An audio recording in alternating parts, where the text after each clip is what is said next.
Hello, peeps. I am Wurmspawn, and we're back with Space Quest 5. If you weren't here for the last section, I'm right now basically this is part 2 of playing through Space Quest 5. If you haven't seen the previous part, to try and sum things up a little bit, let me turn down my mic gain a little bit. To sum things up, Roger, our unlikely hero, managed to become a ship captain, which is amazing for him. Definitely not something that he would normally be. Anyway, but what is also fairly typical is that he's a ship captain of a garbage scow. So, janitor extraordinaire becomes a ship captain and is granted a garbage scow. Wonderful. So, after a couple of misadventures, we ended up on a planet that seemed to have been deserted. An outpost of the Star Confederation that has gone silent for some unknown reason. And after going down with our tactical / helm officer, Drool, that's his name, we came across a hostile humanoid that seemed to have been mutated. He tried to attack us, or rather Roger. He tried to attack Roger, and Drool managed to save Roger. And from there, we came across some data logs talking about my captures are a little off. It's weird. We came across a data log that, please don't tell me that just messed everything up. Okay, things seem to be working now. Anyway, we came across a data log that showed there was a canister of what was called primordial soup left on the planet. I'm just going to load up my game. There was a canister of primordial soup left on the planet. This primordial soup, a survey team went to investigate it. I'm just going to bring up the log entries that we found about that, and we'll get right back into this.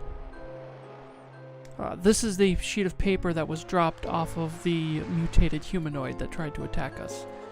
There's a code here, 80869. Bring that up, 80869, enter. And here's the personal log. Personal log. Clorox 2 Colony Administrator, Harry Carey. Stardate 3012.68. Something very strange has been going on here in the colony since the Goliath's last visit.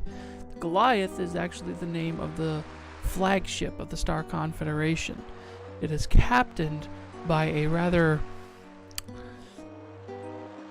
unscrupulous officer who has been very mean to us in the past.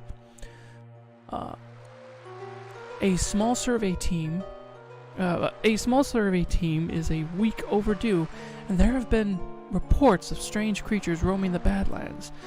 No doubt it's just a bit of cabin fever, but by the more imaginative types.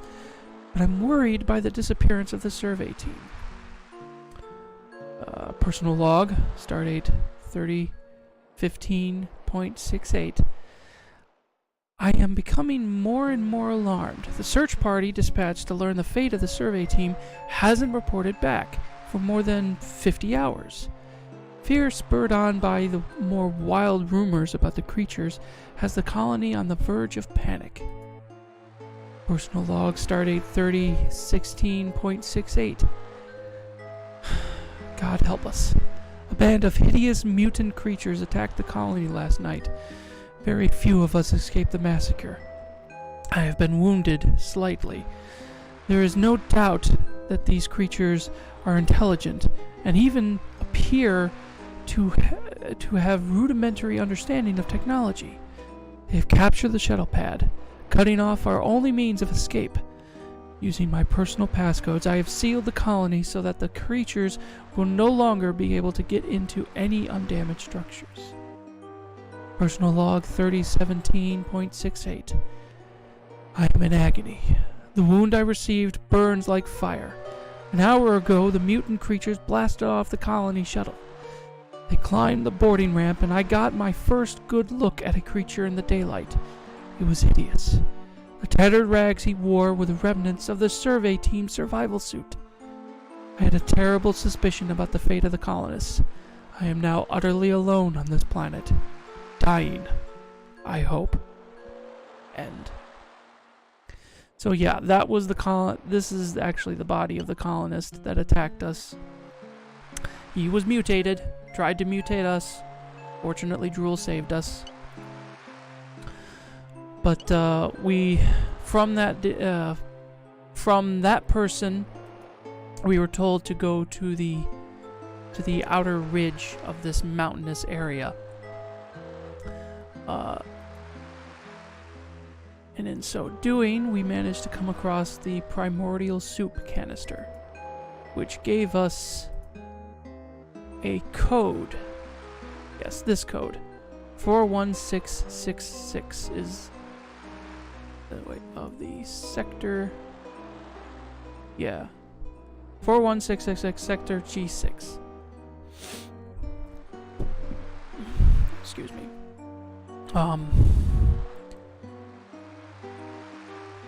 So yeah, that code will definitely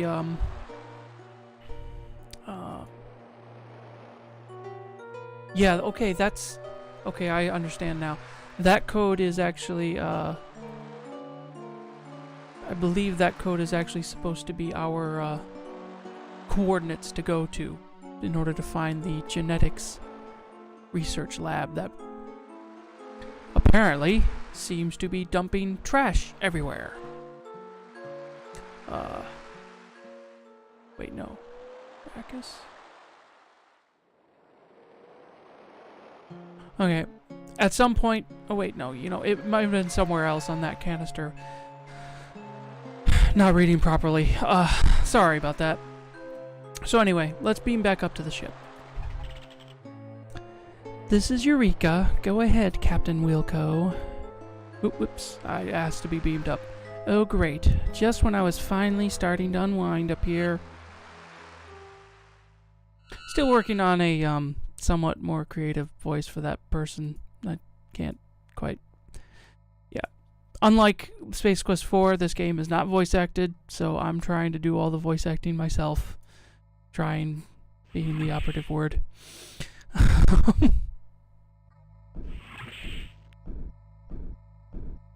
Here we are, back on our ship. Very homey little ship.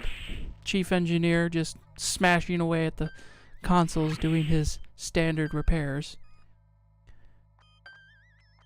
And the bridge crew kind of goofing off. I'm picking up a weak signal on emergency frequency, Captain. I'm putting it on the screen. That's Captain Quark. Mayday! Mayday! This is the SCS Goliath. I can't talk. SCS Goliath. Repeat, we're under attack. They came through the shuttle bay. I'm sorry, sir. I've lost the transmission.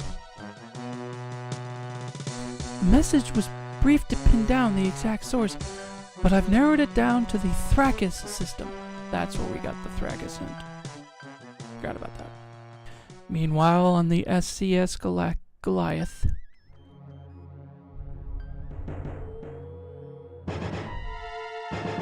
Everybody's mutated! And that is where we left off on the last stream. So now, we're going to try and finish the game. There's still quite a bit more to do, but... So, on to Thrakis. Okay. Lay in our course. Oh, and for those that... The course information I got was from this handy little, diagram that's in the, manual for the game. It was the copy protection the game comes with. The older forms of ways that companies used to try and make sure that people were actually buying their games is that they would come with manuals that had hints for the game that you absolutely needed, otherwise the games were unplayable. And in this case, I have my flowchart of all the different coordinates that I can go to in the game.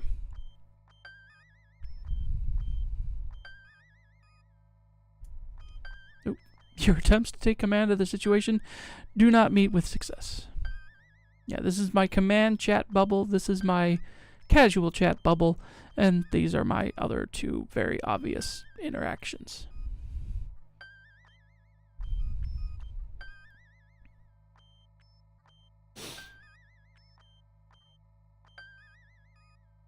We're approaching our destination, Captain. Aye, sir.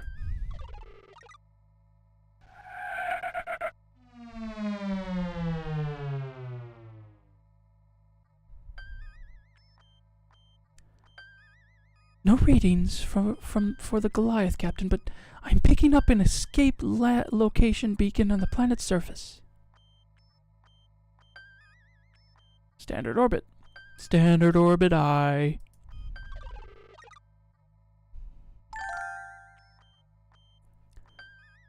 Well then, let's... One function may I assist you with, Captain? Let's scan the planet. The atmosphere of the planet is highly toxic to humanoid life, Captain. Do you require anything further, Captain? Scan for ships. Indeterminate readings, sir. If there are any ships within scanning range, they're jamming us. Do you require anything further, Captain Wilco?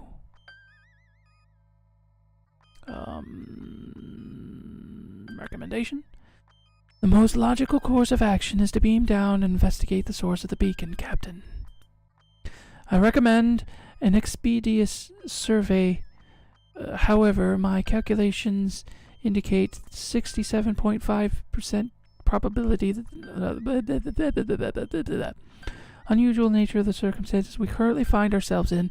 It might be unwise to attract attention to our presence here. One more additional piece of data, sir. The atmosphere of the planet is highly toxic. Humanoid life forms. To utilize the breathing apparatus, the surface, or perish. So yes, we have to go get a gas mask, which is from the pod bay. So now I have to start talking to Hal. Fortunately, our ship does not actually have a Hal. So I don't have to worry about him opening the pod bay doors on me or not.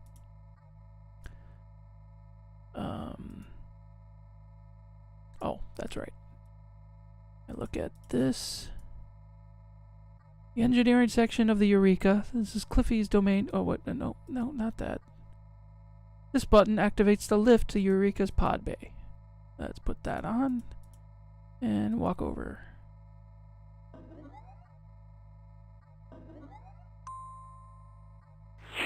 Well, hello, Cliffy.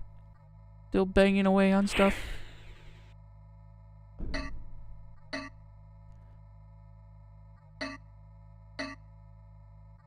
I'm tired of talk. I'm just too tired to talk right now, Captain. Okay. This compartment is used to store the rebreather masks. We'll take that.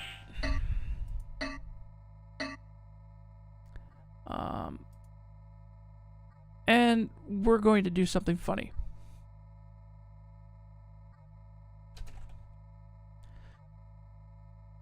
Because why not open the airlock?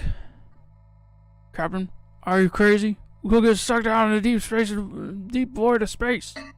Aww. Cliffy has no sense of adventure. Cliffy scavenged. Is Cliffy scavenged? Wow, can't talk. He took the microphone speaker. Yeah, he took the microphone and speaker from the intercom to rig up the voice-activated flush mechanism for the Eureka's head.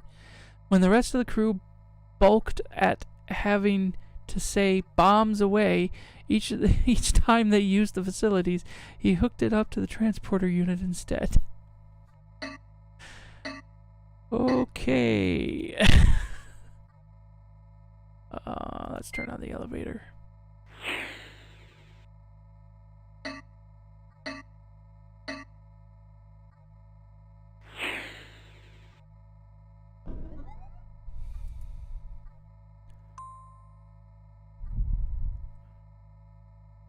Okay. Now we have our mask. We're ready to go down to the surface.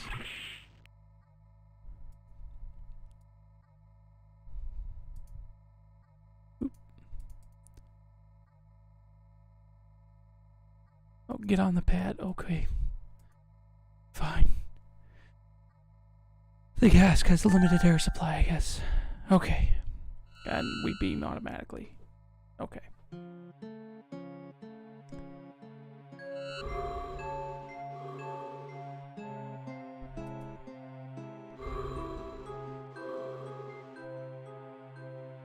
Interior of the craft is not visible from the present location. All you can tell from here is that it looks like an escape pod. A partially large fungus stem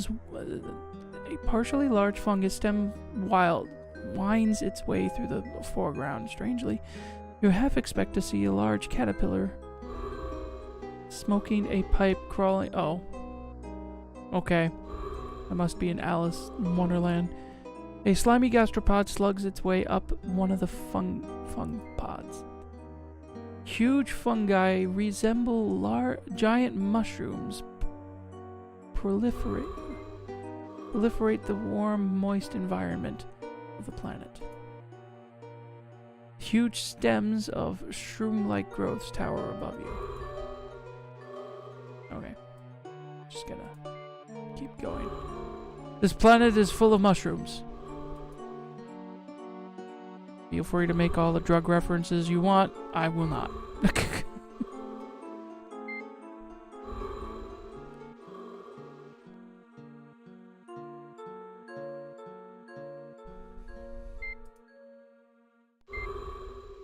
Because... Oh, come on. I can't jump off? Oh well. So much for that death scene.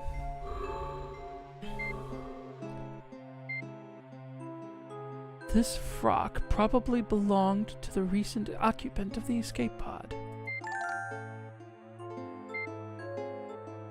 Flashing red button catches your eye. You surmise that it's somehow connected to the homing beacon. Well, we're supposed to be keeping a low profile, so let's turn that homing beacon off. And we just gotta find whoever activated the homing beacon. Whoever used the escape pod. Must be around here somewhere. Yeah! No!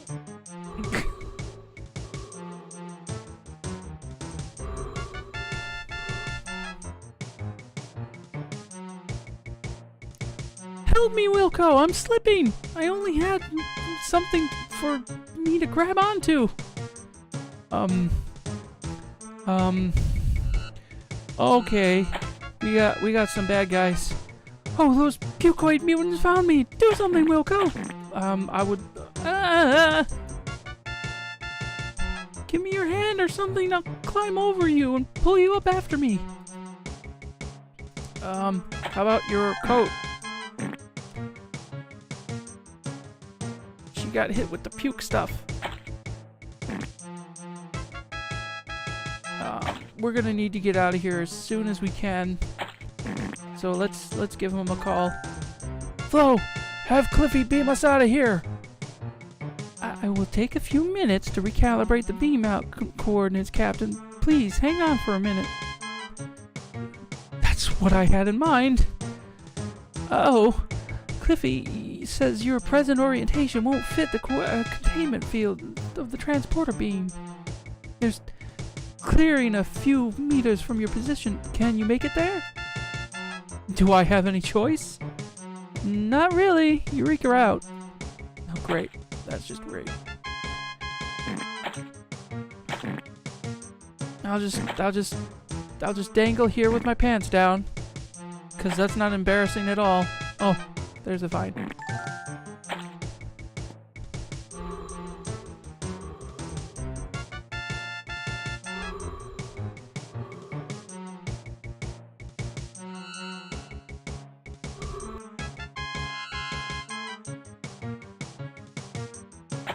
Now's the time to go!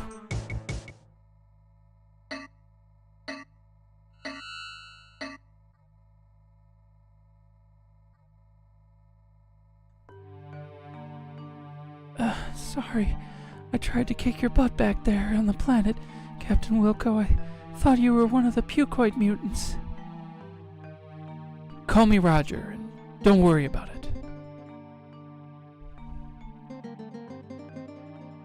I don't think I'm going to make it, Roger. One of those bastards nicked me in this with that awful primordial soup. Don't worry. We'll fix you up. There's gotta be a cure. I'm afraid not. The only thing you can do is slow down the mutation by putting me into cryogenic suspension. Beatrice, you're asking me to freeze you? And we're just getting along so well. I must admit, I thought you were a real putz back there at the academy, Roger. But you've turned out to be an okay guy. Maybe even more than okay. But we don't have any time for that now. I'm probably not going to make it, and the pucoids have stopped before they trashed the entire Star Confederation. How? The Goliath could be parsecs away by now. We'll never catch up before they reach the StarCon. They're not going to get far without this. The Goliath's warp distributor cap. Distributor cap. B, you're a genius! I know. Now put me in cryo chamber, quickly. What the? Who's that, Captain? Ambassador Wankmeister. She escaped from the Goliath. Their entire crew has been infected by some strange substance and are turning into hideous pucoid mutants. We gotta get her stabilized before she turns into one herself. What should I do? I'm an engineer, not a doctor. You better do something quick, though. She's starting to look a little green around the gills.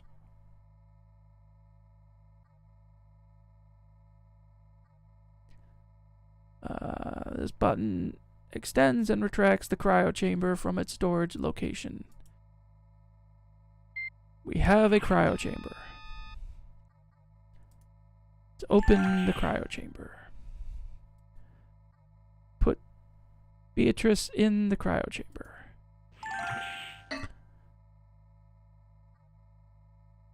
And now, in case people hadn't watched the previous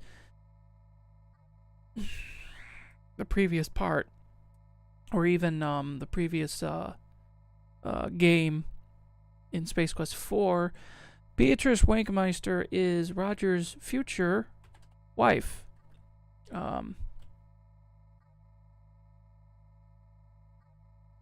And this is important because his future son saved him from dying in Space Quest 4. This game is the first game that they've actually met in person. So it's very important that she not die in this game. Otherwise, bad things could happen. It takes 10 seconds to freeze an ambassador. So let's put it in for 20. Why not?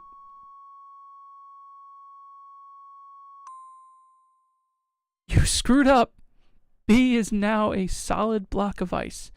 There's not much use for a bicycle. And we fade out of existence. B is dead. And an alternate future, she would have born your son. In the future past of Space Quest 4, your son would have saved your life, but she didn't, so he couldn't, therefore you aren't. You've created a time paradox. So yeah, let's not kill her this time.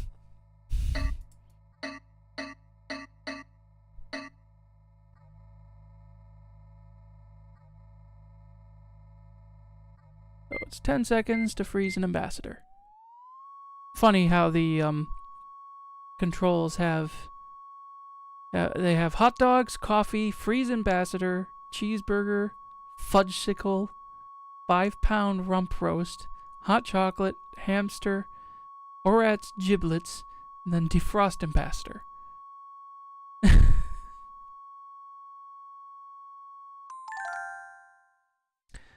B has been successfully placed in hibernation. The mutation process has been slowed, but she's not out of the woods yet.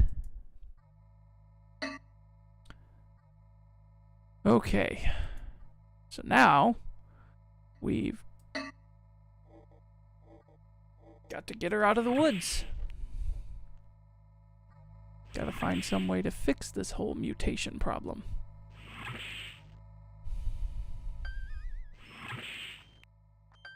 So glad my bridge crew is so studious in my absence. We've found the Goliath, sir. Or rather, she found us. The Goliath's approaching at high speed. She's arming her torpedoes. Let's ray shields? Aye, aye, Captain.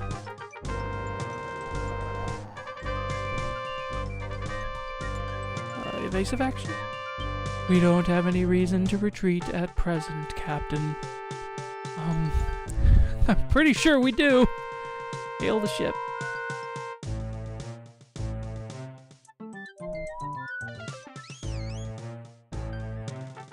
No response, sir. Perhaps their comm system is out. They're shooting at us. A brilliant observation, Flo. We'll just sit here then, Captain. Captain, do something. She's coming around again. Piece of action? But, sir, that will take us directly into the asteroid field. It'll be suicide. Let's risk almost certain death in the asteroid field. I'm feeling lucky today. Boy, I think we can take the Goliath. Let's just sit here and maybe she won't notice. Yeah, let's take the Goliath.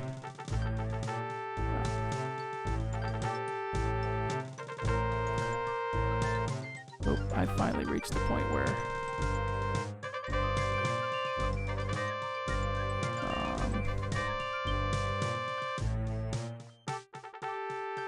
we don't actually have any offensive weapons. That's interesting. I never realized that. Let's just lower shields. Why not?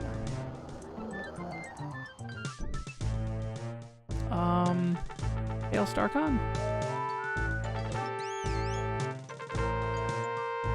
Unable to comply, Captain. All planetary communications are being jammed.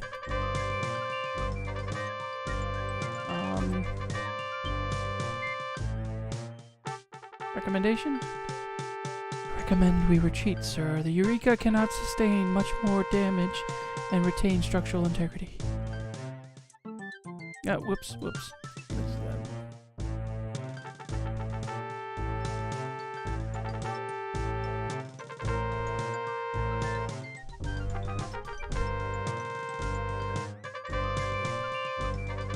They've come right back around. Wow, this is a long sequence. Here she comes again. They give you plenty of chance to actually avoid this. That's interesting. But I want to get the death sequence. that's one thing I've been experimenting with when it comes to doing these Space Quest games. For the most part, I know everything there is to do in them all by the back of my head. Duh! He died because you were dumb. You died because you were dumb.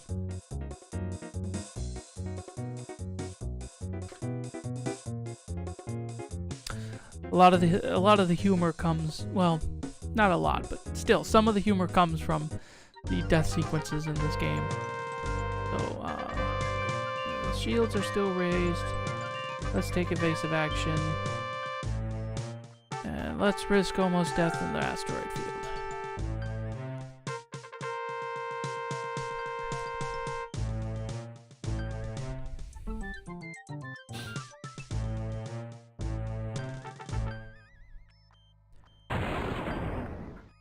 We're being hailed by the Goliath, Captain. Putting it on screen. Hello again, Wilco, your insignificant little pimple. Whoops. Speaking of pustles, yep. Ha! You pathetic fool, you've no idea what you're up against. I'm going to puke out the entire galaxy, starting with StarCon. Not if I have anything to say about it. Ha! Your puny ship has no match for the Goliath. Au revoir, broom jockey. Next time we meet, you won't be so lucky.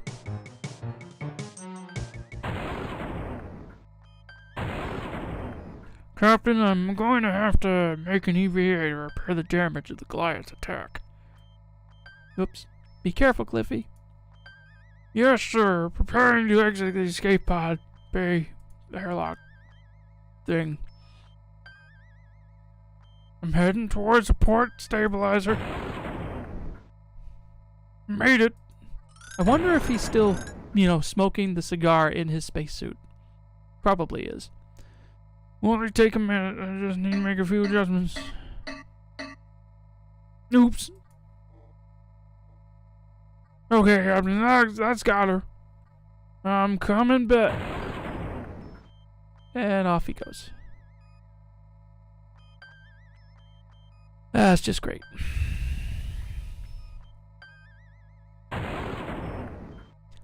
Say, Captain, I'm just seeing things, or was that the gentleman floating out there in space with a surprised expression, the face of our chief engineer?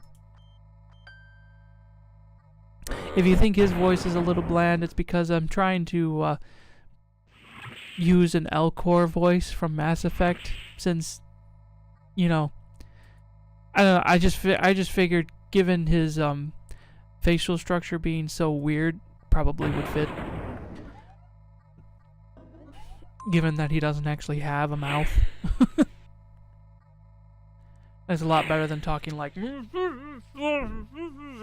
Because you can't understand that. So let's look around. Rika's pod bay is probably one of the least used areas of the ship. None of the crew like to come here because it's where the previous captain had his accident. Oh, that's just great. Oh, that will not be of any help. That will not be of any help. Let's open this locker.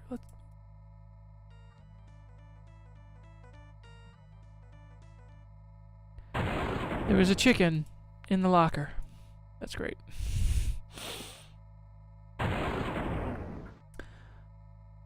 Just an ordinary plain vanilla oxygen tank. I'm sure we won't need that.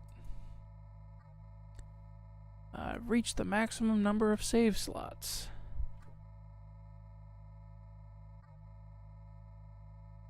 Time to get our engineer.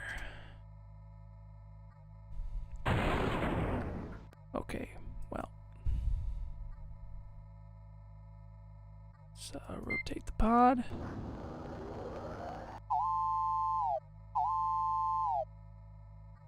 And let's get out there.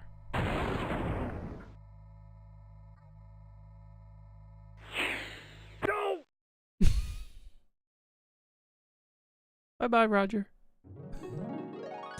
Nice move, Ace. Really spectacular.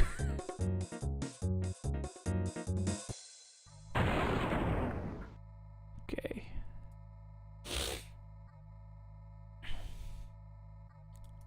Pod rotation.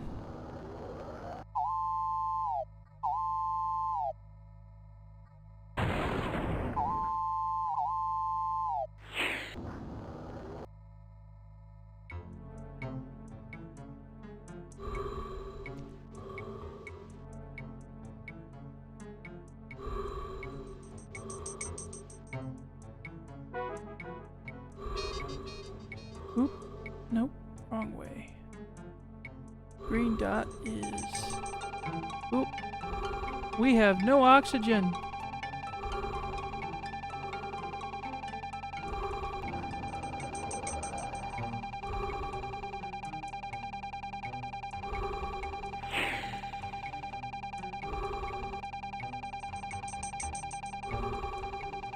The last whips of oxygen filter through the pod's life support system. You try to yell for help, but the only sound that escapes from your throat is the loud burping sound as the world fades to black. You know your doom is sealed in space. No one can hear you belch. Oh. Ah, look, Crumpula. The shooting star. Make a wish. Okay, Slep. I wish. I wish. I wish we would discover someone else out there among the stars. Don't be silly, Crumpella. Everyone knows there's no intelligent life out there. Next time, listen to your science officer. I didn't even ask the science officer. Suppose I probably should have, but...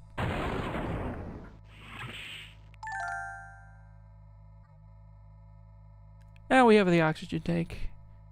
Oxygen shouldn't be an issue this time.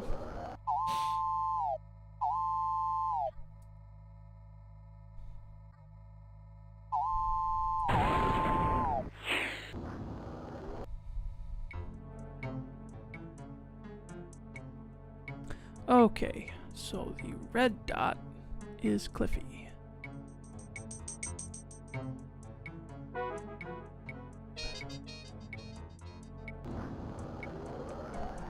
That out.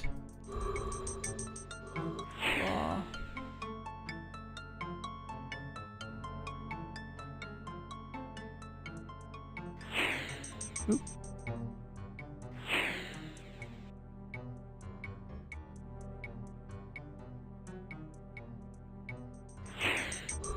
Nope.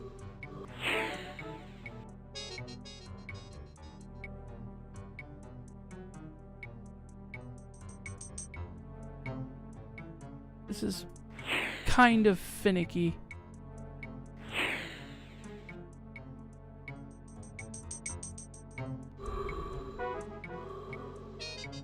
There we go.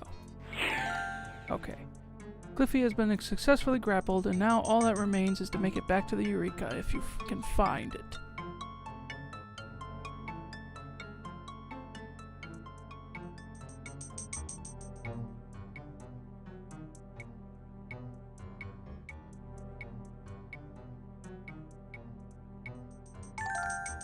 Good flying, Ace. You return to the safety of the Eureka.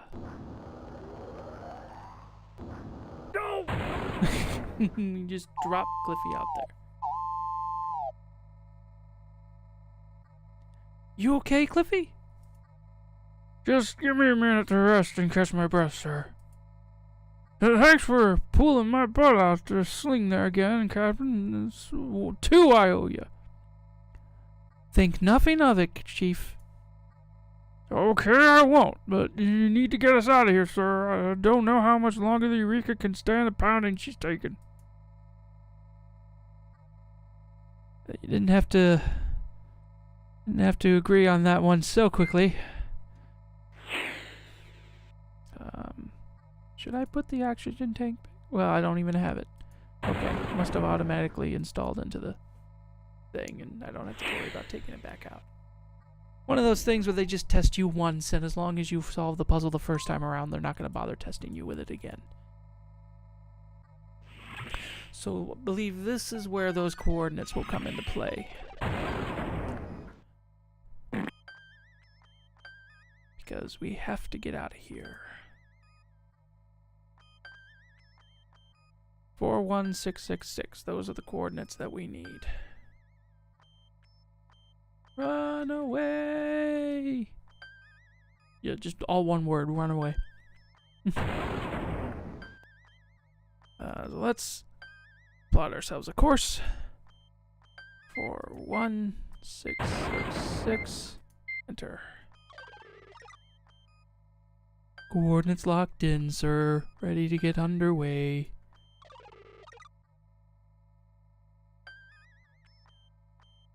Light speed, go!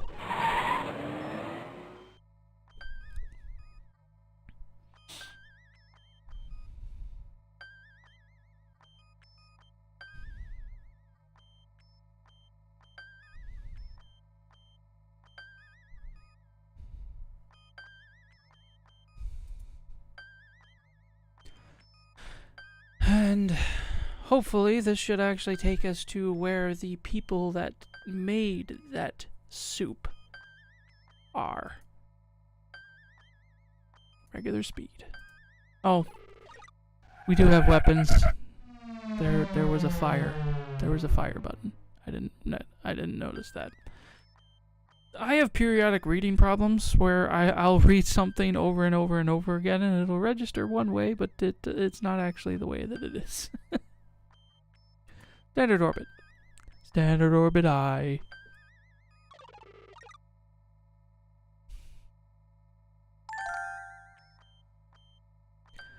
Okay, let's... Hail? Can't reach anyone, sir. The planet? There's no response, Captain. I don't think anyone's down there.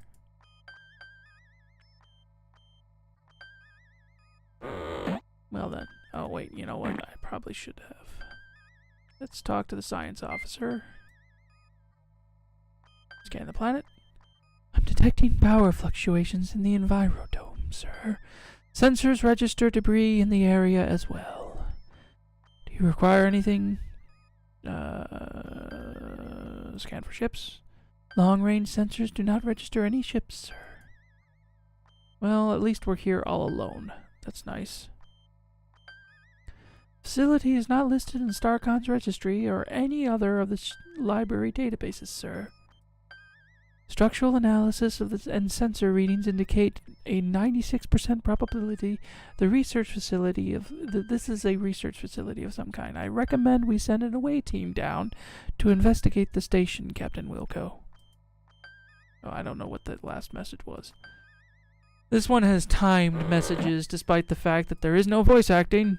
I don't know if that meant that they were intending on doing voice acting and just never got around to it, like how it happened in Space Quest 4. The original release of Space Quest 4 was on diskettes, and it didn't come with voice acting. Eventually, they released a CD copy that had voice acting. I don't know if this game was meant to have voice acting, and that's why the talk bubbles have a limited time. But it makes for very speedy reading.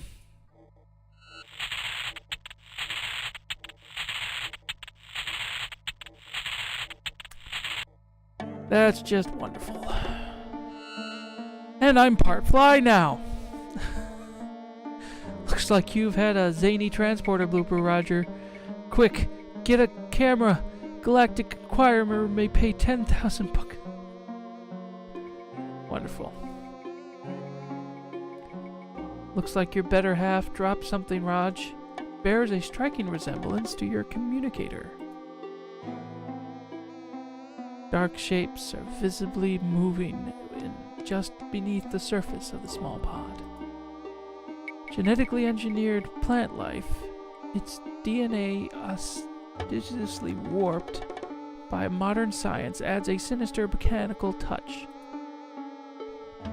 Seems the fly may have gotten the best end of the exchange, though not by much.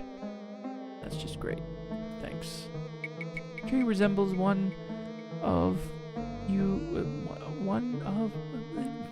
reminds you of one of you used to climb as a young boy back on Xenon.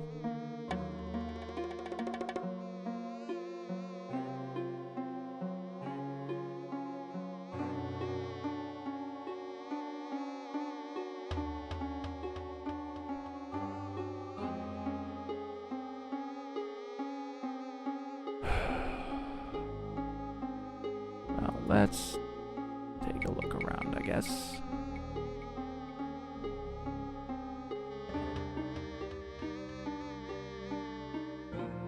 This looks like it looks like every other electronic keys. Okay. There's a card key scanner thingy in here.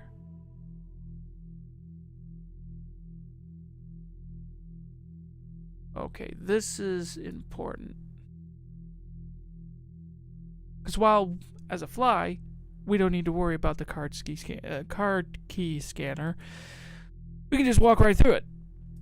But we're going to need to get back in here. Which means we need to know the combination for this card key scanner thingy.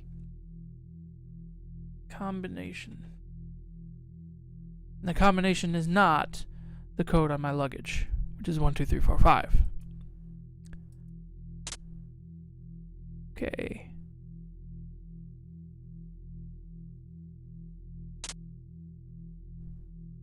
Okay, so that one needs to be there's a hole in the bottom corner. Hole in the okay.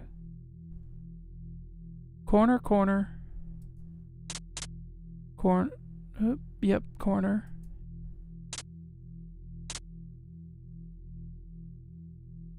Okay.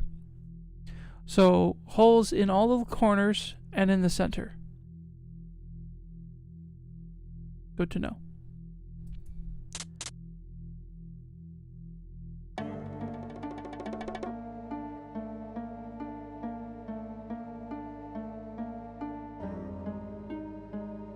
Specimen jars containing grotesque examples of misapplied genetic engineering line all the walls of this laboratory. Computer workstation appears to be functional. It appears to be some kind of genetic research laboratory. Advanced machinery, experiment cages, and specimens containers containing bizarre creatures are found throughout the room. Specimen cage is empty. Small whirring noise emanates from this cage. Dim shape, slightly darker than the surrounding shadows, huddles in the back of this cage. Specimen cage is empty. Specimen cage is empty. Appears to be some kind of oh, whoops. Empty. Okay. What happens if I go in there? Can I go in there?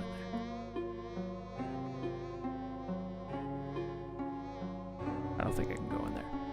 Anyway, actually, before we go wandering about, I think we're gonna need to actually find some way to alert the ship to the fact that something bad has happened to me.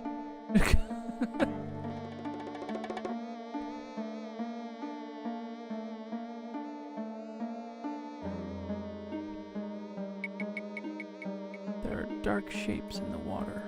Maybe if I can persuade one of them to jump out of the water.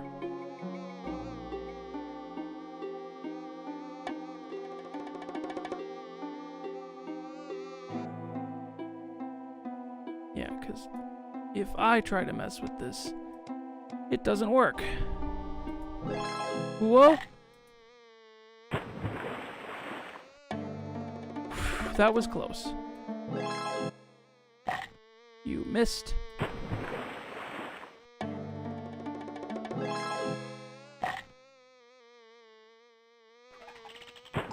He activated the comm. Good. Get on there.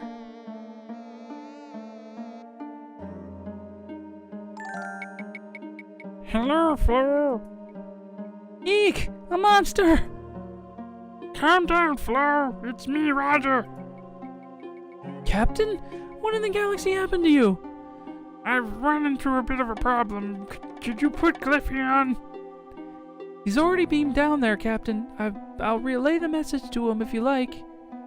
Tell Cliffy I've been turned into a fly through a freak transport accident. I'll tell him, sir. Why don't you go see if you can find him? I'll do that, Flo. Over and out.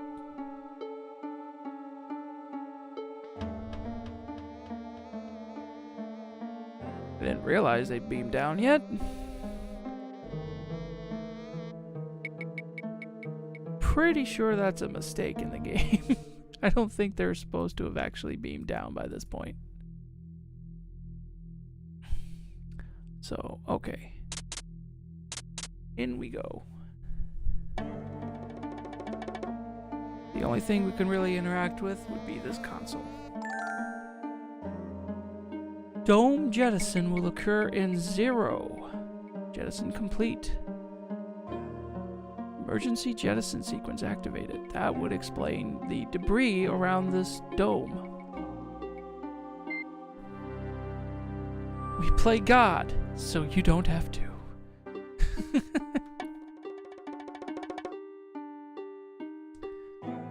Systems.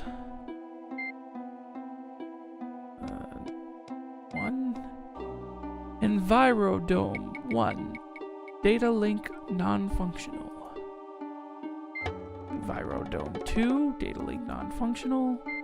Envirodome 3. Operational. Standby power. Backup computing. Systems active.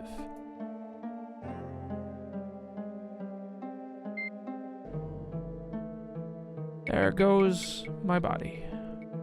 With a fly head. Naturally attracted to the garbage. That's the communicator.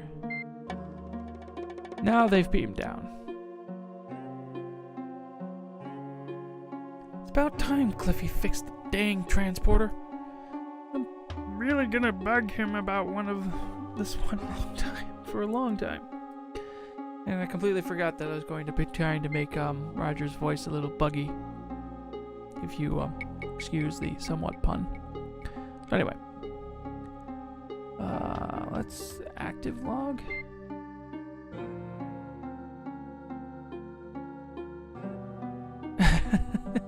Station OU812. That's a pun they've used in the past.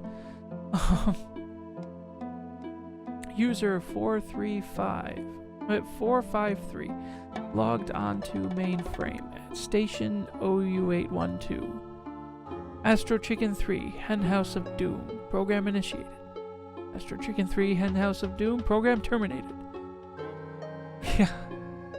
So, he came in for his work shift and played Astro Chicken the entire time. User 453 logged off mainframe at station OU812. Level 3. Auto security alert issued. Comlink failure. Security alert override. Authorization 453 verified. Level 1 priority. Alpha security alert. Intruder alert. Auto fire suspension system activated. Shuttle Bay 1. Structural integrity failed. Dome 1 depressurized. System failure. Mainframe of offline backup internet activated. Emergency computing systems activated. System power failure. System emergency power activated.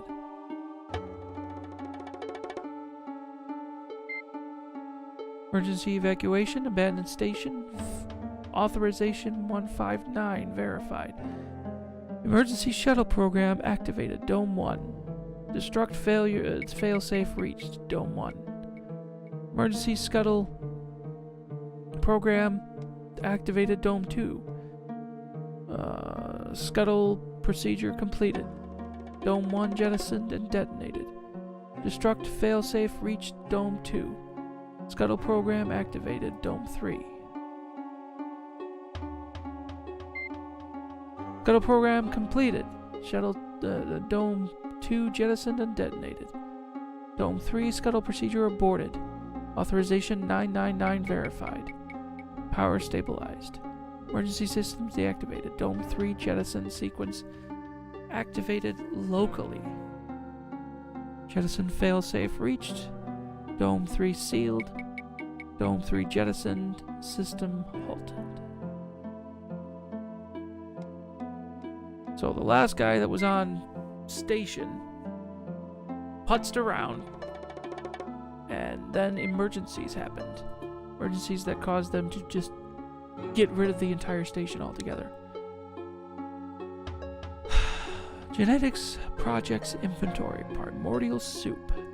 Feasible study to metabacterial transformations in terraforming and space colony applications. Project goal: to create a survivable and highly adaptive metabacteria to enable terraforming on planets currently unsuitable for human habitation. Description: the metabacteria will serve as a base for an artificial food chain on selected planets, synthesizing complex proteins as a natural byproduct of its metabolism. To put in terms of the layman, it will eat poison, giving off water, oxygen, carbon dioxide, and producing a rich organic base that other introduced organisms can feed upon. In essence, the metabacteria will create a living primordial soup. Experimental summary. After 3 months of preliminary trials, the bacterial strain Cautious velox has shown the greatest promise.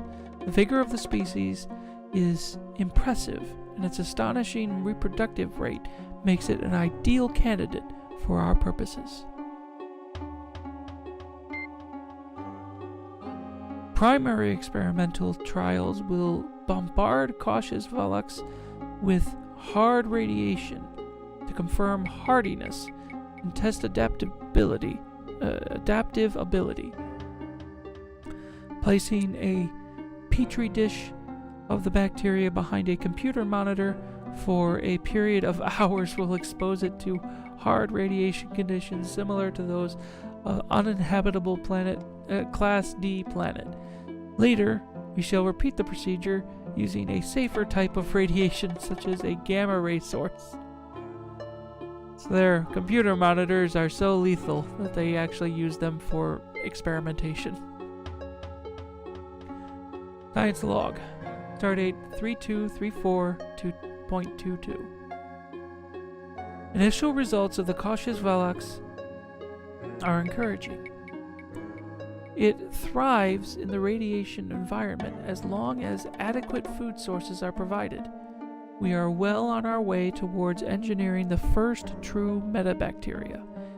A few specimens have infested undesirable genomes after successful trials. Steps will be taken to cull the recessives so that the entire population isn't compromised. Stardate 3237.12. I believe we have discovered and removed all the remaining undesirable latent genetic traits in the Cautious velox. The next step will be to introduce live mice into the environment prepared by Cautious. Stardate 3243.19. Several subjects have demonstrated teratogenic side effects as a result of ingesting the primordial soup Gestalt. Mice have turned into slimy, foul-smelling, bad-tempered meta-rodents with attitudes. They might as well be turtles at this point. It seems that Metacautious has infected the DNA of the mice much like a virus. This is an unprecedented event. Further study is indicated. Yeah. The experiment is not progressing well. Several test subjects have begun mutating wildly. The morphology of the creatures is singularly unrodent-like. They resemble nothing so much as ambulatory piles of goo with teeth. The only thing which appears to have any effect on the infected specimen, short of killing it, is the application of extreme cold. At temperatures below -200 degrees Celsius, cell mutations are slowed dramatically. Where did we go wrong? One of the metamice bit and infected one of the lab techs today, putting him into cryonic hibernation to slow the progress of the disease. But I'm afraid that without a cure, his chances of survival are non-existent. The experiment is a failure and is scheduled to be terminated. Now what am I going to do?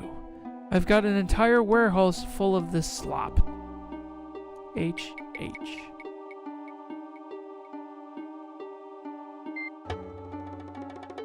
I would probably wager a guess that the infected lab tech got out.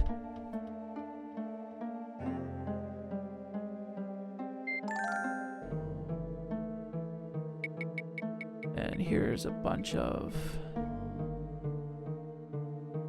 Oh, Ramus T. Quark.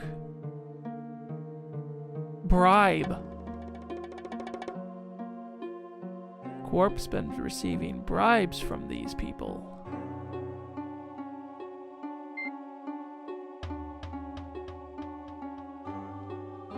More bribes. Cost, classification bribes. Oh. Novelty teeth. Ninjutsu.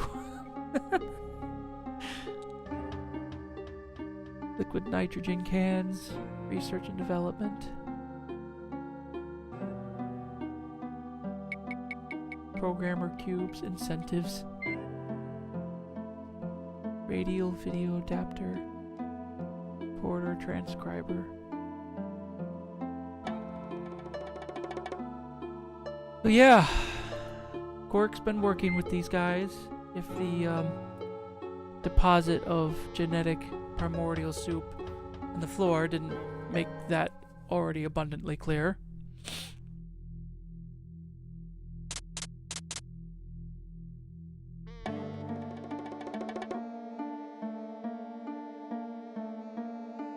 Okay, so let's...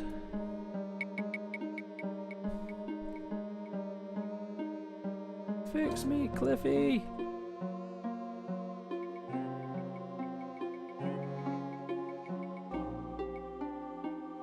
Yeah, if I didn't actually, I think if I didn't actually, if they managed to beam down before I alerted them to what happened to me, you'd probably swat me. Can you describe the problem, sir? Will you look at me? I'm a fly! You sure are. What happened to the rest of you? I think it crawled into the trash bin. Okay, I'm pretty sure I can fix you up. Where's the dumpster? It's behind the large rock outcropping. Lead the way, Captain. Excuse me, Captain. I'm going to scan the perimeter. Oh. That was a bad burp. Could be this way? Somewhere? Round? Maybe? This is where I have a bit of a problem with side pukoids.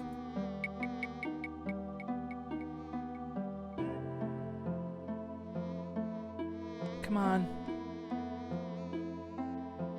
Oh, okay, there it is. There we go.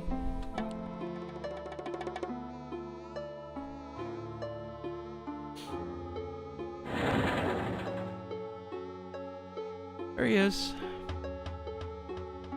Here's your body, Captain. Some people might say you've never looked better. I think I can fix you up, Captain. Just have to reverse the phase polarity of the transporter's integration interface grid. You need to park yourself on the old dung breath here for you to descramble. Here goes nothing. Energize.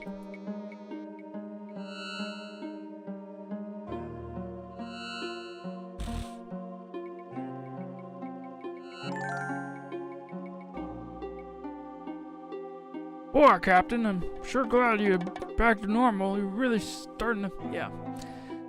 That's not funny, Cliff. Sorry, sir. How do you feel? Except for the strange urge to go jump in that fertilizer bin and roll around, I feel pretty normal. There sure is some setup those genetics boys got here. You haven't seen the half of it. They flew through the locking mechanism and found a big underground lab door. Of course, there's only one so much as there's so much I could do as a fly. Anyway, there's a lot of really high-tech gizmos and all kinds of advanced technology.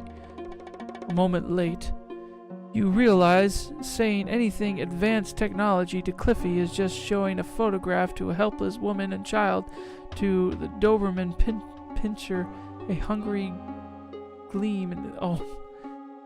Okay, so basically just told him that there's a candy store and he's just a little kid. Yeah. Who knows what we can find against those pukoid creatures?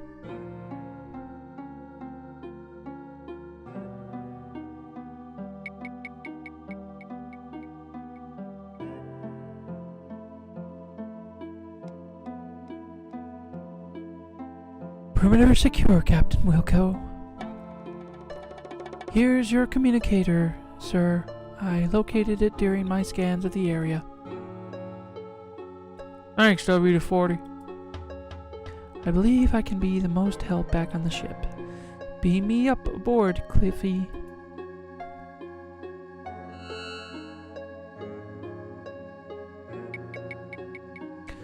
Okay, so... now we need to... that's an interesting idea. Okay, come on. Okay.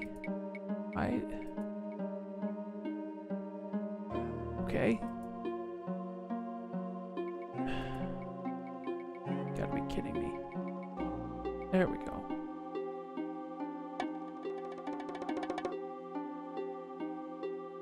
There. Now we have a key card that we can use on the lock.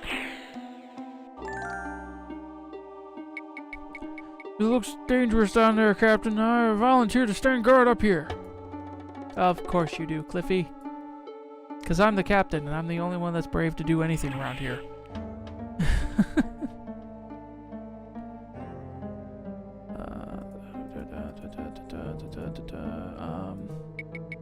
Let's just...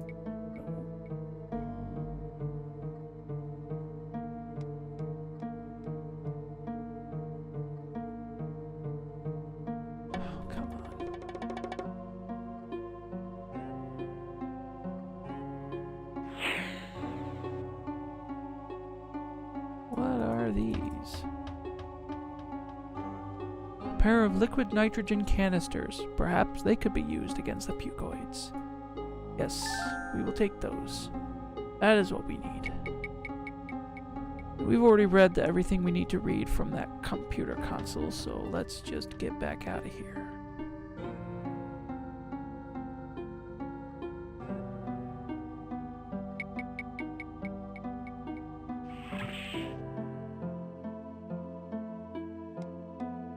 What'd you find, Captain? I've discovered that the pucoids have a critical weakness. They can't stand the cold. Extremely low temperature temporarily halts the molecular action of the primordial soup that causes the mutations. Does it reverse the process?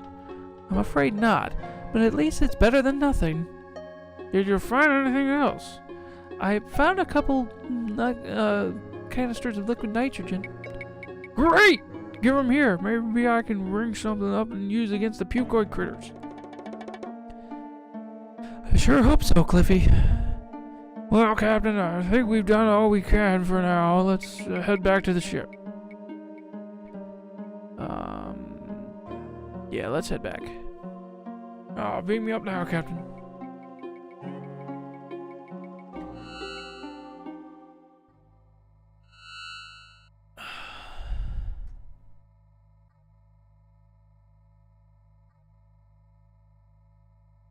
There's got to be some way to help Beatrice, Cliffy. I really can't think of anything offhand, sir. What's your beastie so excited about? I think he's trying to tell us something. What is it, boy?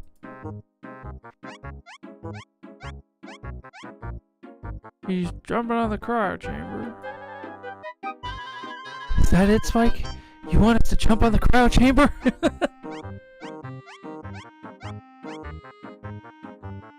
I don't think so, sir. He's jumping on the transporter.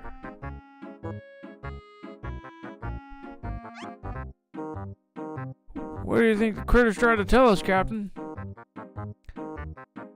We should jump on the cryo chamber and then jump on the transporter. I don't think that's it, sir.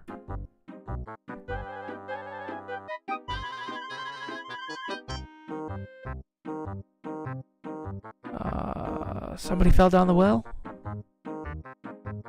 I don't think that's it. There ain't any well within light years. Nice thought, though.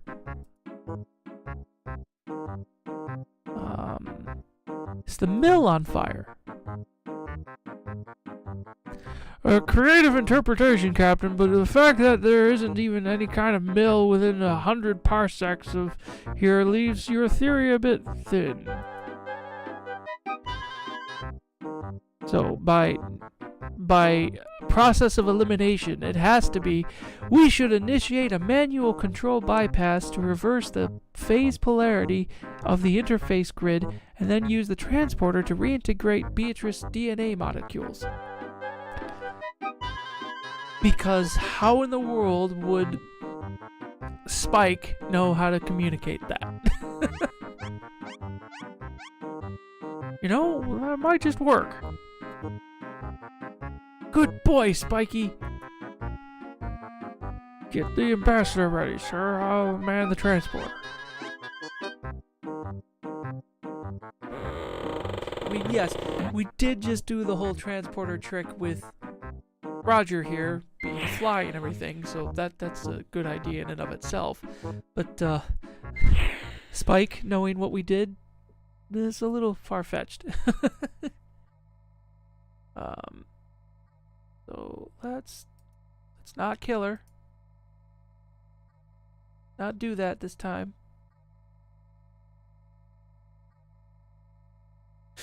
And I do know that if you periodically keep coming back, she keeps getting more and more mutated. So let's just save on the time for that.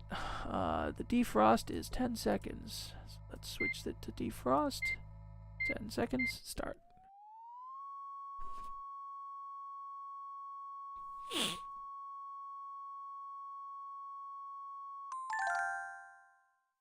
You've successfully defrosted B.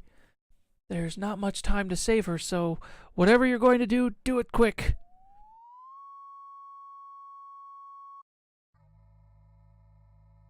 She's got a lot of hair. I mean, a lot of hair.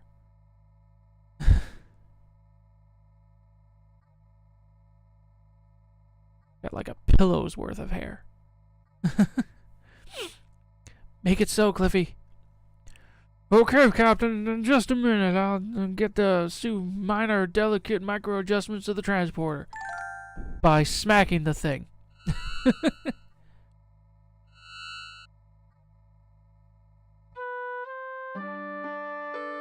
Oh, B, I thought you were puked for sure.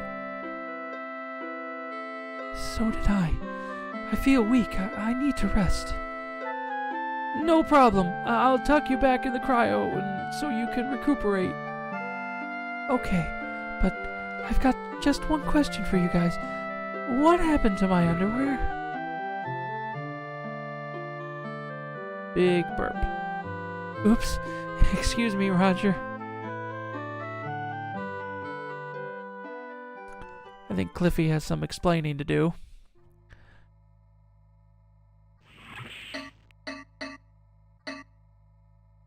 You don't want to close the chamber yet. Trust us. Well, we might actually have a solution as far as dealing with the pucoids. So let's head back and take on the Goliath.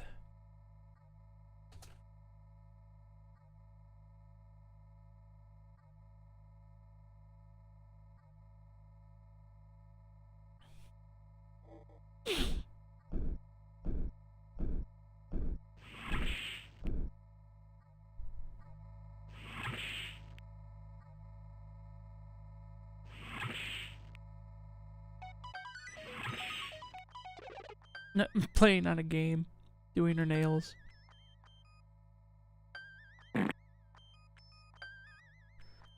Okay.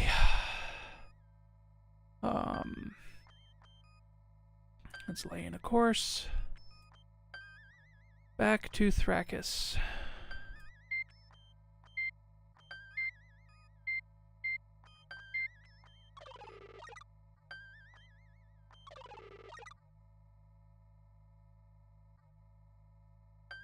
Are the shields raised? Yep, the shields are presently up, Captain. Probably should have turned them off, but oh well. Lightspeed, let's go. Aye, sir.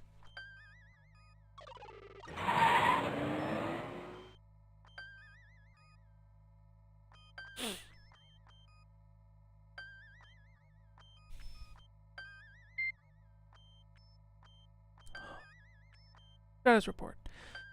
I finished putting WD-40 back together and reprogrammed her to perform as our science officer. We can now reach her through the science station on your comm panel. Anything else, Captain? Everything's A-okay, sir. Anything else? Okay. What function may I assist you with, Captain? Status report. I am fully functional and all my circuits are functioning perfectly. Recommendation. Not enough data to make sure I can make recommendation. Okay. That's all.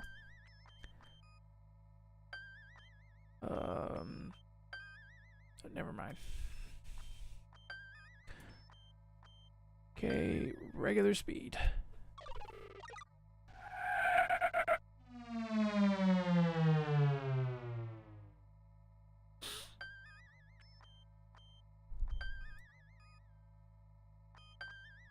Standard orbit. Here we go.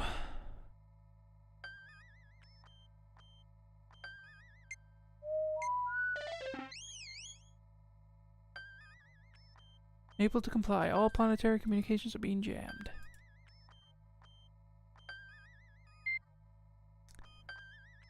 Cloak the ship. We have the cloaking device. It works!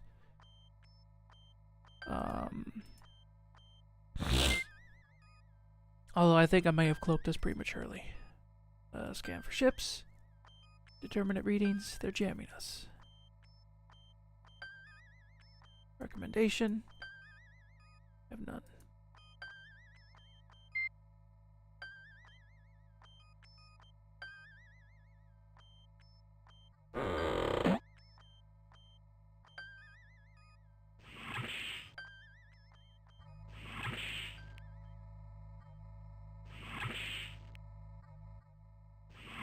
Yeah, I cloaked us prematurely.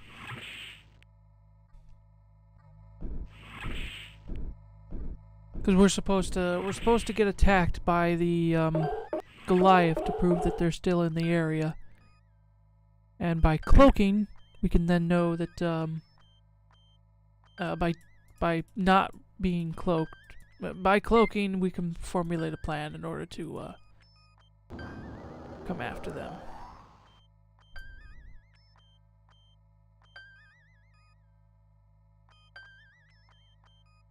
Status report. Rock and roll. Darkon. Being jammed.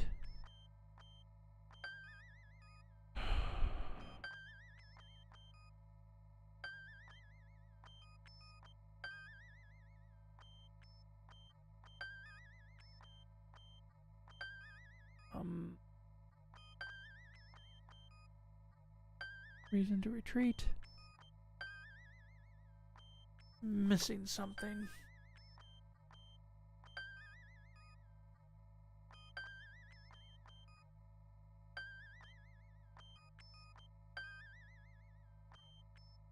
Speaking personal from expert, I've found that firing upon our own ships is generally frowned upon by StarCon Command. Okay, even if the ship is manned by people that want to kill us?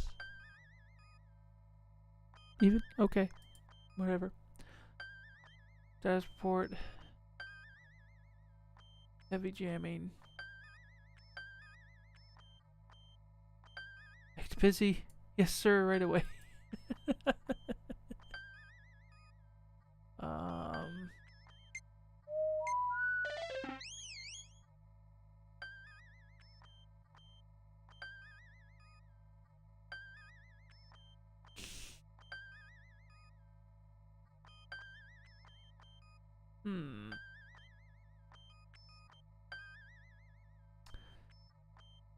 Well,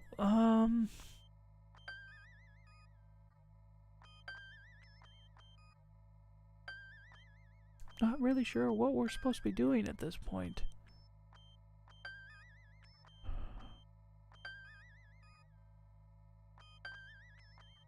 Clorox was the...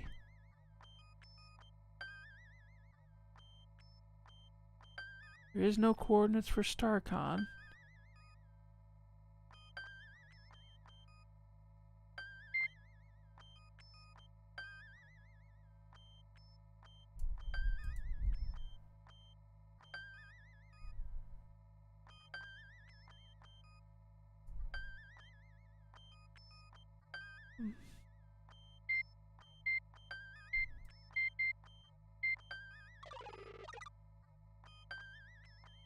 I'm sorry, I'm honestly lost on this one. I'm certain that we're supposed to have come back here because this is where the Goliath last was.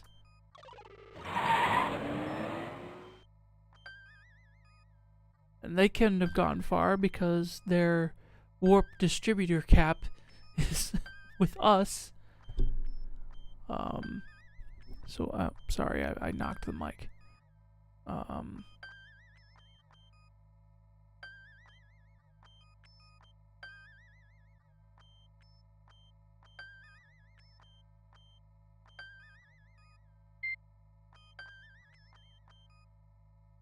Goliath is currently in the gingivitis system. Okay.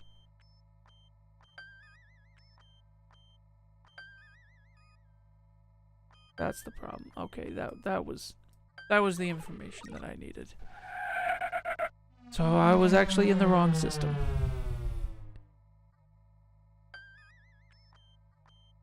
And I didn't set the right course, so let's head over to the gingivitis system. Enter. Light speed. Okay. Now we're on our way to go take on the Goliath. And probably what is going to be the hardest part of my entire playthrough of this game is coming up. There's a maze sequence, and I don't have a map, because I don't want to use one, because I want it to be natural for me to try and navigate through my way through the ship.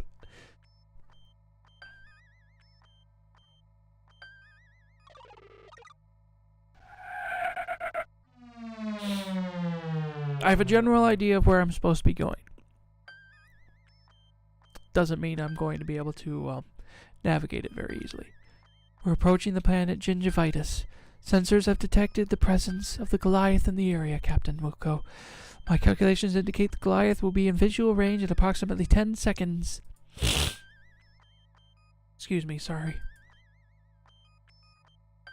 Standard orbit. We cannot go into orbit right now, Captain. Let's hail the ship. Hailing, sir. There are no ships within communications range, Captain. I beg to differ. Recommendation? None at this time. Scan for ships. Goliath has scanned us. Her weapons are beginning to power up. Require anything further? Scan the planet. Cannot perform that task right now, Captain.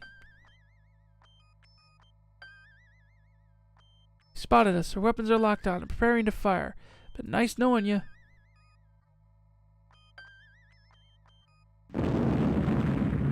Okay. I guess I was supposed to cloak us at that point.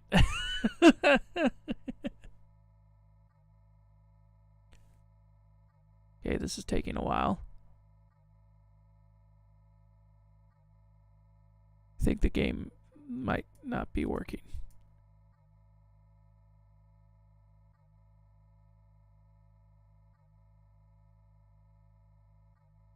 So yeah, I was so bad that I managed to actually stop the game from working properly. I'm gonna reload this. Get that away. Bring this back up.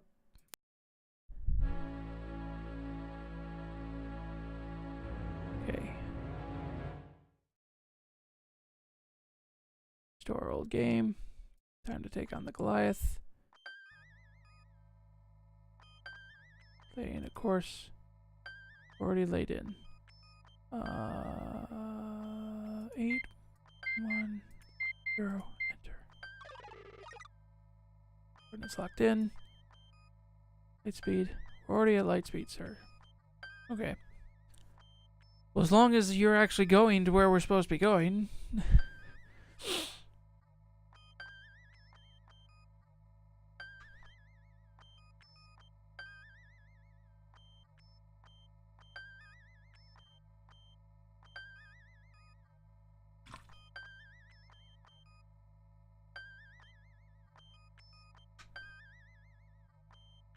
Regular speed.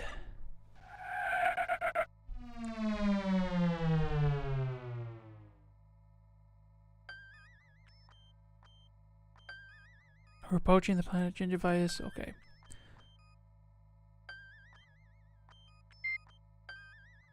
Cloak the ship. There we go. Anything else, Captain? Nope. Yes, sir. Hey, Captain. Get your tail down here into the lab. I've got something you might want to take a look at. Okay.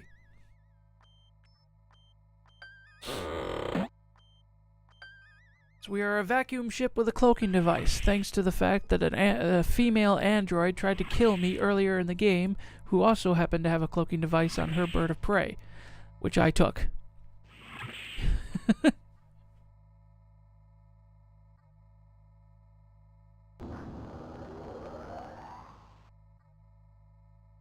Captain, I've been making a few scans of the Goliath, and I've come up with some interesting information.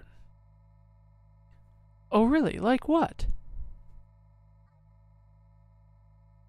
Well, our scans show that the mutated crew of the Goliath is not spread evenly through the various sections of the ship as it normally would be.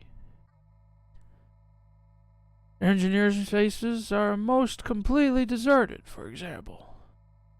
So?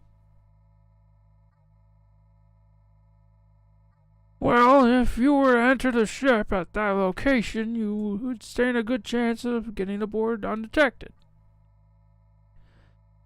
By saying you pretty much mean me, don't you, Cliffy? Of course, sir. Once you get aboard, you could sneak up to the bridge power conduits and shut off Goliath's shields.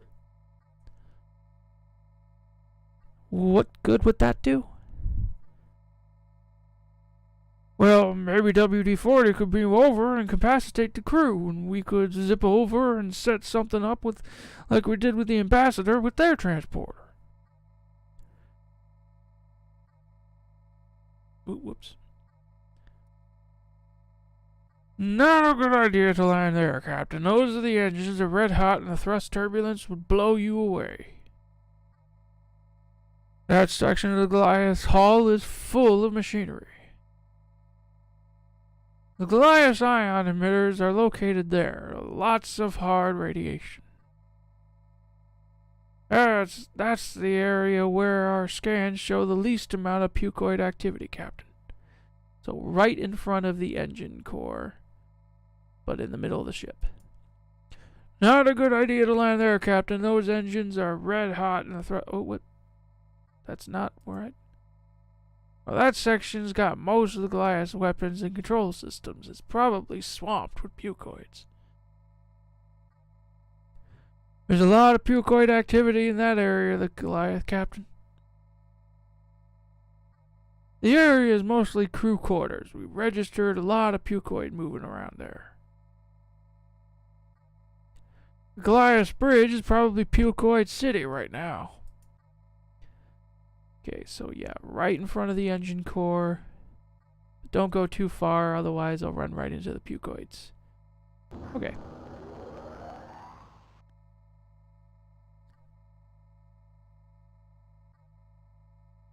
So, we gotta sneak aboard. Fortunately, I've got myself a laser tool. That should come in handy. And I got myself a pod. So once again, we must open the pod bay doors, Hal.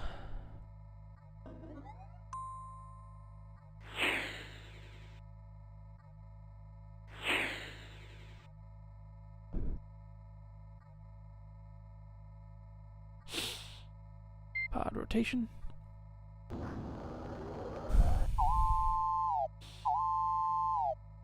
Let's get inside.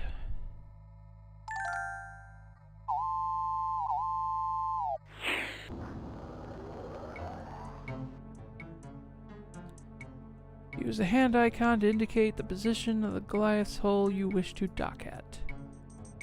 Okay, so I'm going to just do a bit of a quick save because why not? Head for the wrong section of the ship.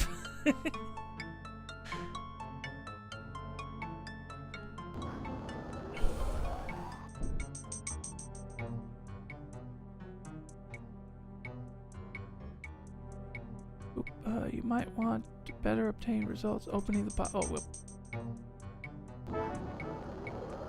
Go.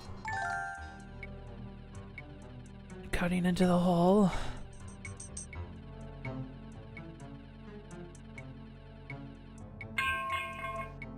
Having expended the laser torch's power pack, cutting through the hull's super hard hull, you decide to leave the spent bulky tool in the EVA pod.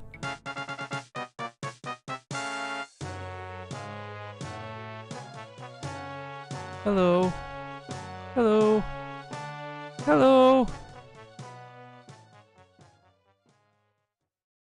They found me. And then I got pucoided. Ew. Some space hero you are. Sheesh, you couldn't adventure yourself out of a damp cellulose container without third-party intervention. Wow. Thanks, narrator.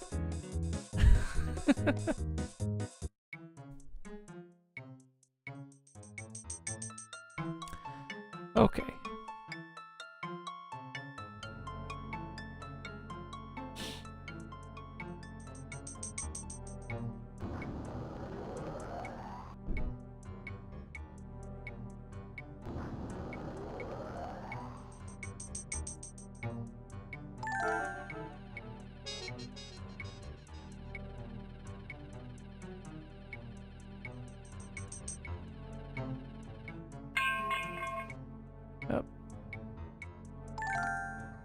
because this is the right part of the hull, we managed to infiltrate. This panel controls the critical drive operations, including the electronical functions. Circular device is the Starburator, whatever, of the Goliath's warp drive. Goliath's state-of-art star drive can propel it at velocities greater than 10 times the speed of light, which can make for a heinously expensive speeding ticket. So yes, this would be the Goliath's star drive.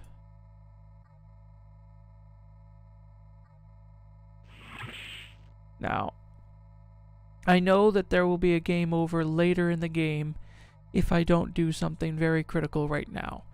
But it's going to take a while to get to that point, so I'm just going to go ahead and do it.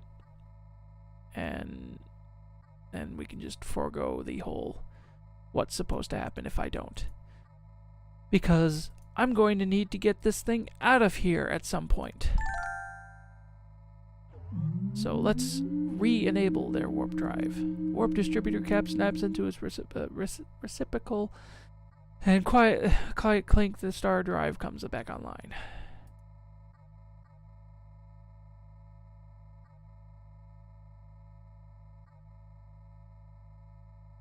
Let's not get caught, shall we?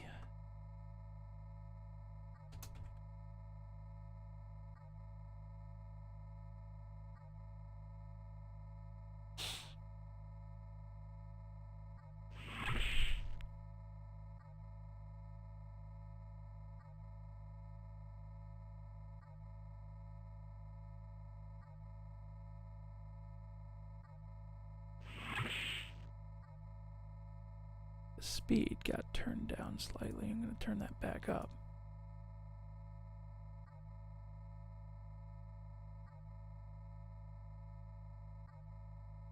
Let's get out of here.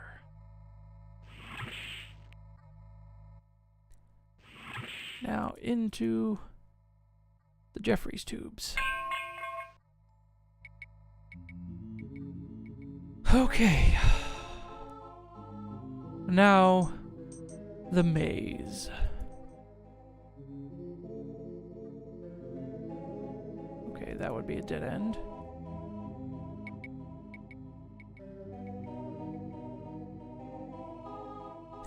Now we need to get up to deck 2.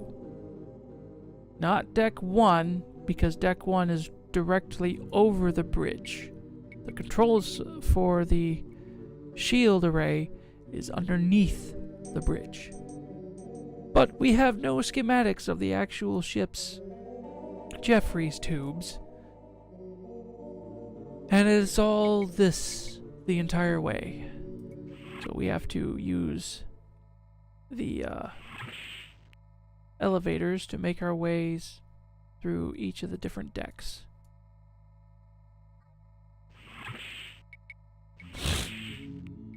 Excuse me, sorry. 6. Making our way up.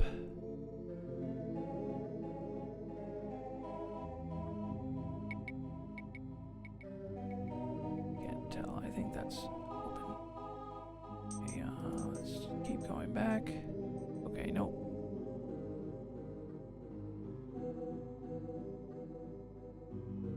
Go this way.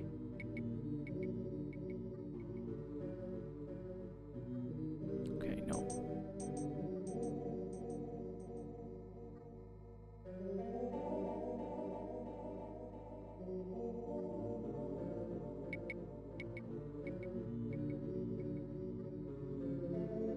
Don't think this is the same tube that we...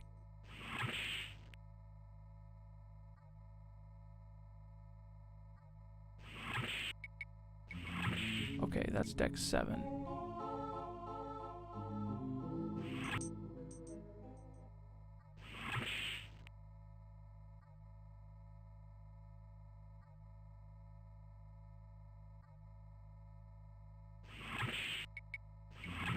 Okay, deck 4. We're making progress. We're making progress.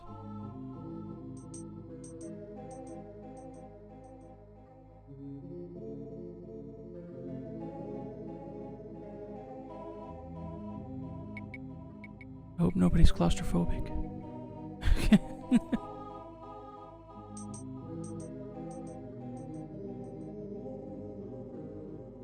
I know I probably wouldn't be having a very good time trying to crawl through these things, knowing that above me is a entire crew of monstrous humanoids who want nothing more to either eviscerate me or turn me into another one of their mindless, hostile. Well, not mindless, but incredibly hostile bunch of them.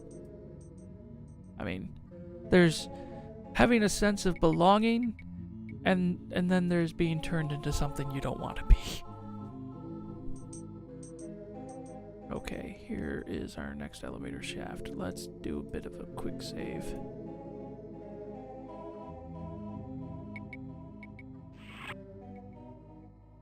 Okay. That's... I think this might be the right deck. Deck 2. Now we just need to find the shield array.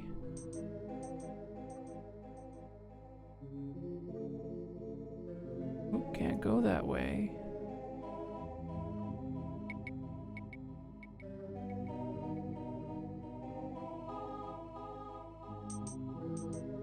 Can't go that way, okay.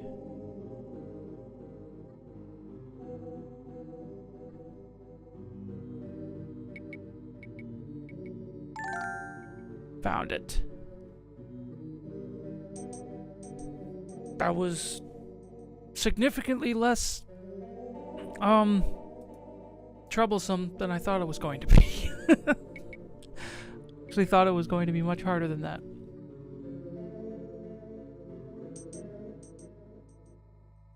And yeah, to deactivate the shields, just flip this regular light switch.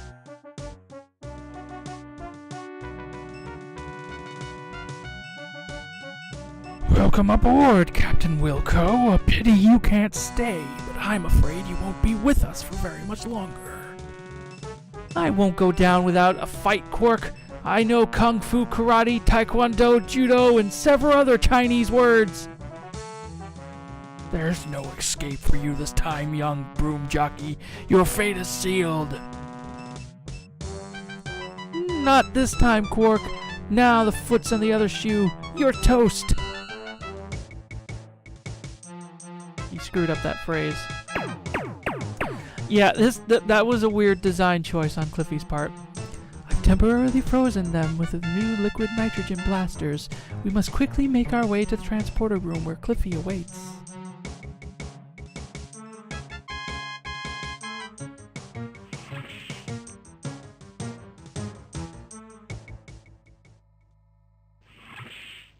Captain, I've got to get the transporter all set up to separate the primordial soup from the Goliath crew. Quick, hide!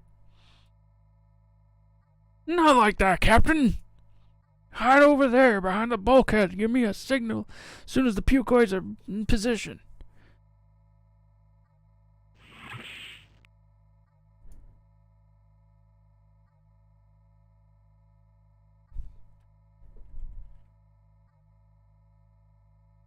Give 'em the signal.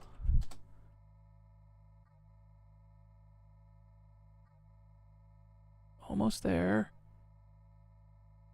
Now. Now, Cliffy. We saved the Goliath crew. Yay! That's got her. Captain, I beamed all the pucoid material from the crew out into space. Mind you, if this is all the crew, the Goliath's operating under a skeleton. What about Quark? He's not here!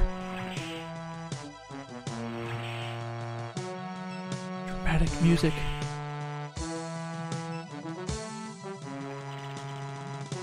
This is Captain Wilco. Go ahead, Eureka. Captain, thank heavens, we've been beginning to worry. Whoops. Wait, Captain, I've just detected a shuttle launch in Goliath. Yeah, she suddenly turned into a Southern Belle. I see it, Flo. Looks like Quark's trying to make a run for it. Holy hockey pucks! He's headed straight for the blob! Oh no! This looks bad. Very bad. I think we're in trouble. Is there anything I can do to help, Captain? Call Cliffy and tell him to beam me over to Eureka. Don't worry about it, Flo. I'm going to fire the Goliath phaser banks, zap the Quirkoid blob creature into puke fritters. Think we could ride it out. This blob thing doesn't look that dangerous. I'm gonna go out fighting. Alright, Captain, good luck. Eureka out. Okay, here we go. I wonder which one of these thingamabobs fires the lasers?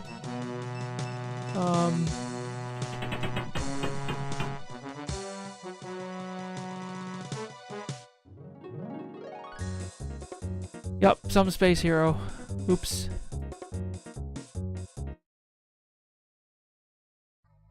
That didn't work. Oops. Okay. Yeah, if that's the entire crew of the Goliath, they've got a very skeleton crew.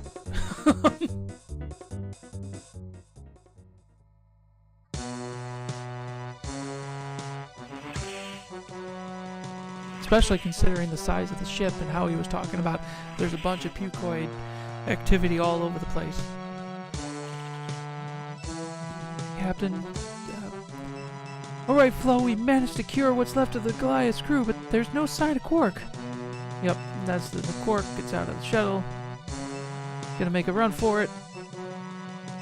He's headed straight for the blob. Now we got a Quark blob. Tell him to beam me over to the Eureka. Cliffy said he's locked on to you and he's standing by. Energize!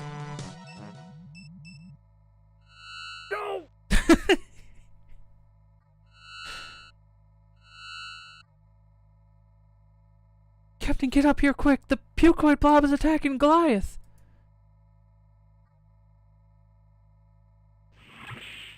Just stroll about. It's nothing urgent.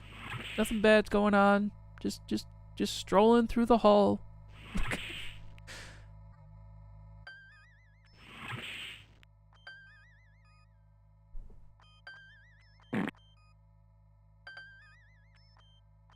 Goliath's hull is nearing structural failure, Captain. She's going to implode, and if we don't do something. Well then, let's fire. Aye, sir. Decloaking, sir. Locking weapons. Eat plasma blob face.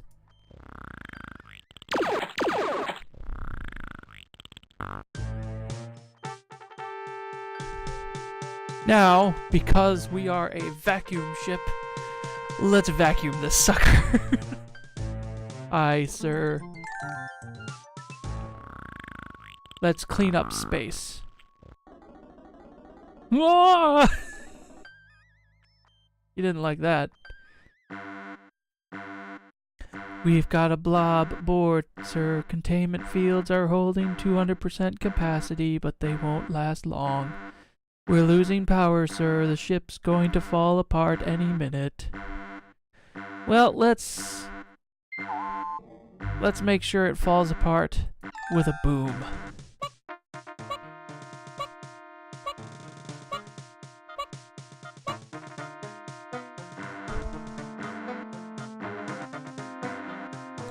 You're the brave man, Captain, and in case you don't make it out of here, I want you to know that except for the few minor incidents which I won't go into right now, it's been an honor serving with you.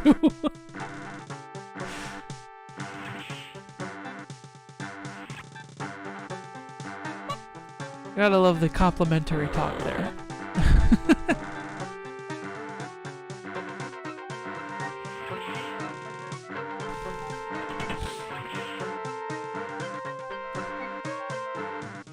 Once again, still just stroming about. It's not important.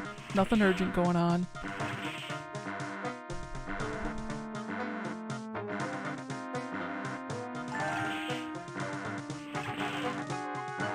Phew, I'm glad to get out of there.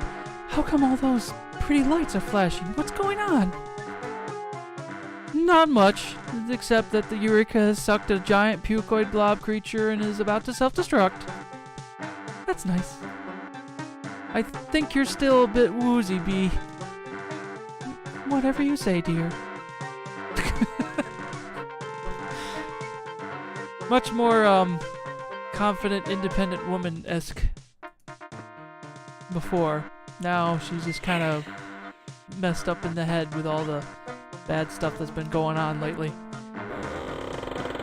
I'm sure she'll be back to her normal self right after the mission.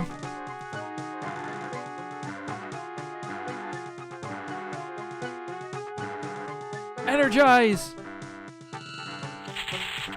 Oh, great.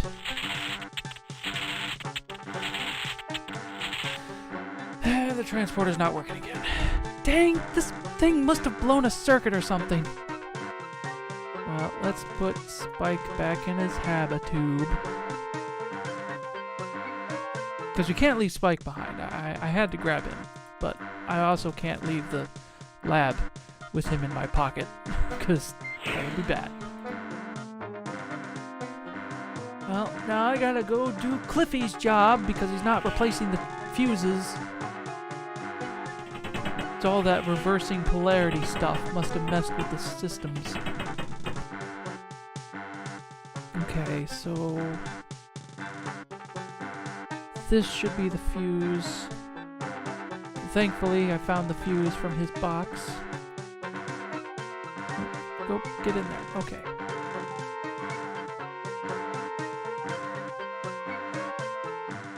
Wire in the chart indicates the fuse controls in the main transporter power coupling. Did that not work?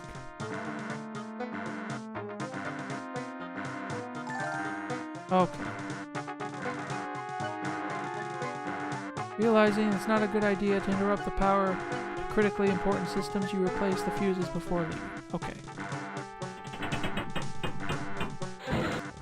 I did replace the wrong fuse before. Okay. Yuck!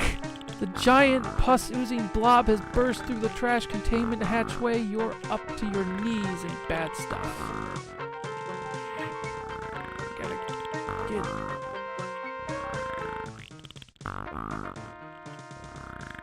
Yeah. Whew, that was a close one. I'd hate to try that again. Not sure if the transporter's working right. You better go first, Bee. Oh, Roger, you're so self-sacrificing. Good. She didn't get killed. I guess the transporter checks out. And I know she didn't get killed because I'm still here. Thanks to time travel and whatnot.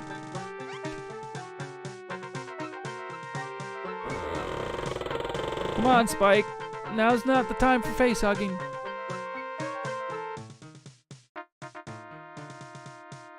Let's get out of here. Energize.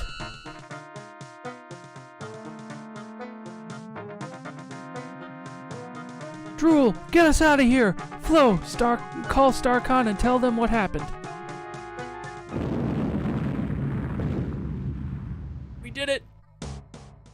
We did it.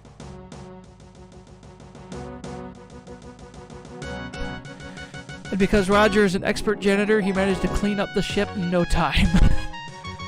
Job well done. You deserve most of the credit, sir. Yeah, without you, we'd never have beat those puked out mutants. Oh, Roger, you're the greatest. I can't believe I ever doubted you. Laying a course to Starbase 22, Drool. Prepare to make jump to heinous speed. Buckle up, everybody. Engage! Oh, we got a kiss at the end. That was nice.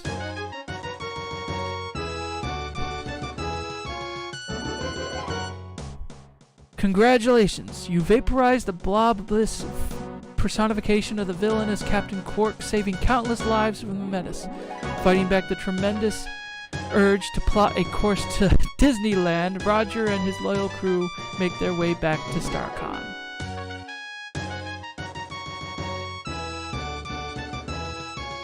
And so ends another chapter in the continuing adventures of Roger Wilco. Stay tuned for the future episodes of our courageous custodian and his crew as they continue their quest to clean up where others have gone before.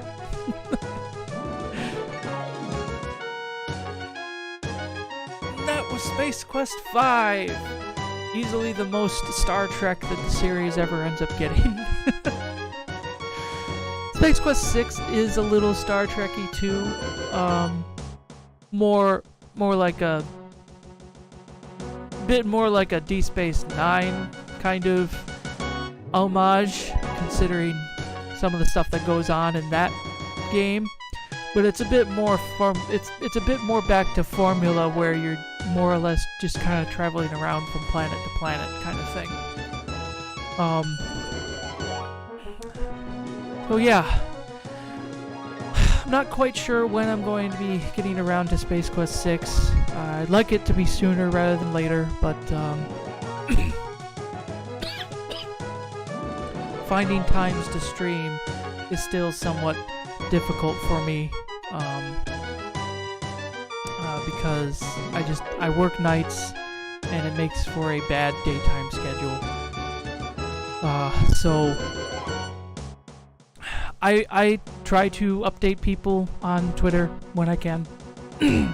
So check me out on Twitter, and there goes the game. So check out my Twitter at Wurmspawn. I also upload my archive videos to YouTube. Also, username Wurmspawn. Thank you for coming to my little space on the web. My web space. I'm going to try and send a raid. Sorry, I was looking the other way. I'm going to try and send a raid to somebody that's in a Discord channel that I've been following, that I've been with. So, if you want, you can stop by there, see what they're doing. They're doing Beat Saber. Stick around there and say hi to the people there. I'm probably going to watch it for a little while. But thank you for joining me, and take care, everybody.